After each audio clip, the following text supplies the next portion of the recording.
guess what? I can't believe it. When I went to the eye place, they said they did have the lenses, but it would take a while to do the glasses for me because they were rather busy. So she suggested I come back to the hotel, which I did. And then about 35 minutes later, she called to say they were ready. Maybe it's a couple of extra Uber rides, but I will get my glasses. And then I'm thinking maybe a visit to Pike Street Market. What do you think?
The view out of my window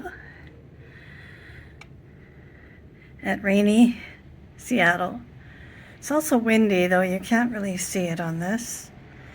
And now, swing around. And here's my hotel room.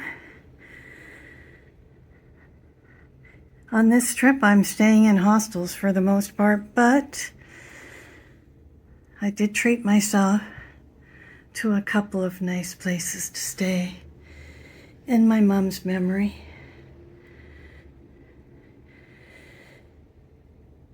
I could just see her in this room, busy unpacking, busy talking to housekeeping about bringing more tea bags or whatever it was she wanted.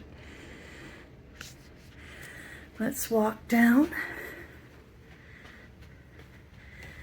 There's a nice closet in here with all kinds of things. Hangers, you can get your laundry done. They even have, yes, the robes.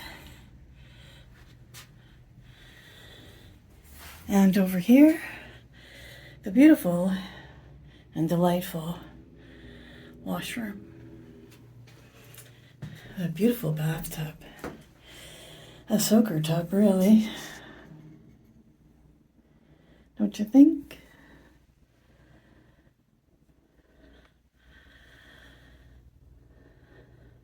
Shampoo, conditioner, and a lovely hand lotion. It smells wonderful. Some lovely pictures too. Not sure you can see that very well with the lights. Let's try turning that off. There we go. I love birds, so that's a beautiful picture.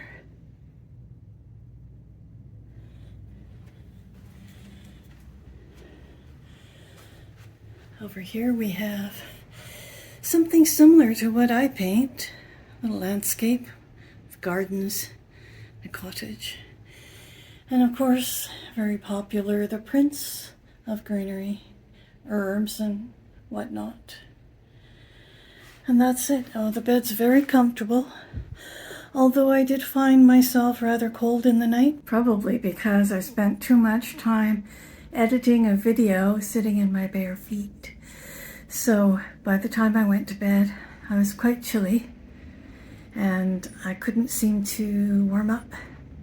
But I went into the closet and found this wonderful blanket they had. I'd love to have a blanket like that. Very warm, but soft. And that helped me to go to sleep. It's been a day I had to go twice to the eye place. When I went, first I called to ask if they would have the required lens for my prescription, and they did. So then I took an Uber there, in the pouring rain, of course, and gave them my frames, these frames that I'm wearing now, and organized getting them done. She said, she was very helpful, I think her name was Rebecca. She said she unfortunately had a number of clients and probably couldn't get to doing my lenses for a couple of hours. So we thought I should just go back to the hotel and she would call or text when they were done. So I got back to the hotel, and about 30 minutes later, she called and said they were ready. At that point, I was lying on the bed with that beautiful blanket, that pillow under my knees, and I was like, I don't think so. So I rested for a while.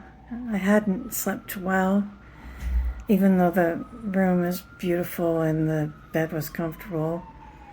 New place, But I did finally, have a little nap. And then when I woke up, got myself all freshened up and went back on another Uber and got the glasses.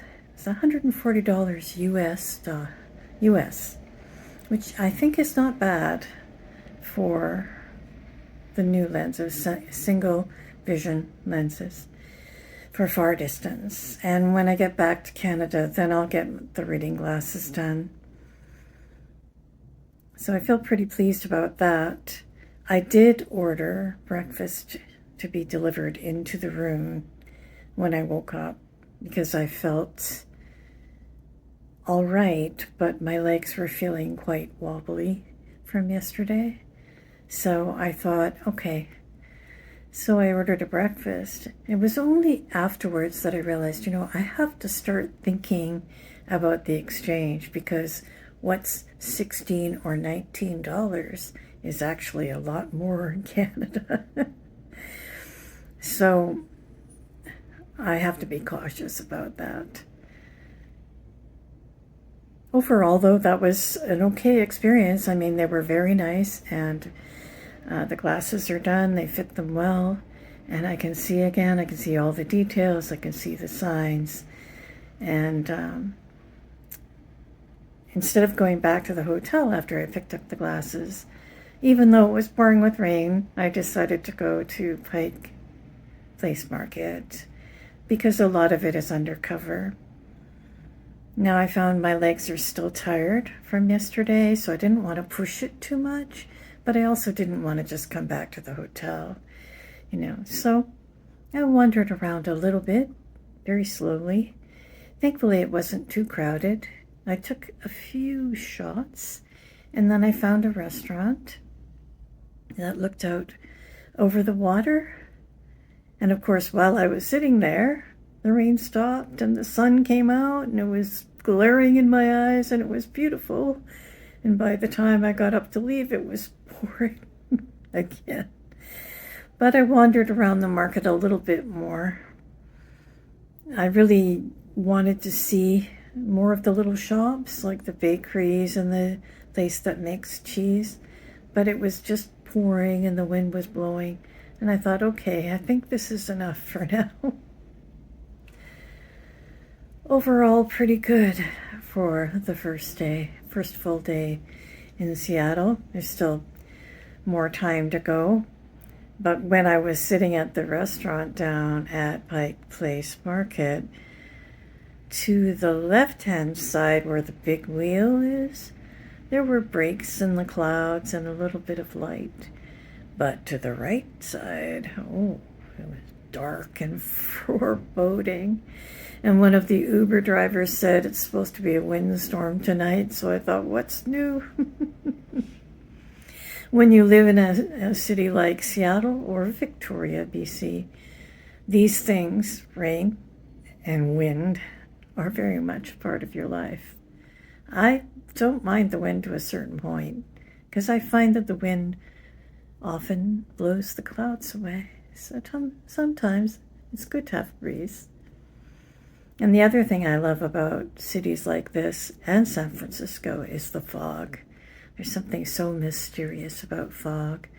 I used to sit on the beach when I was a child along the coast where we lived in Souk, or out in Victoria, in Beacon Hill, and looking out at the ocean, and the fog would be rolling in, and you could barely see just a few meters off the beach.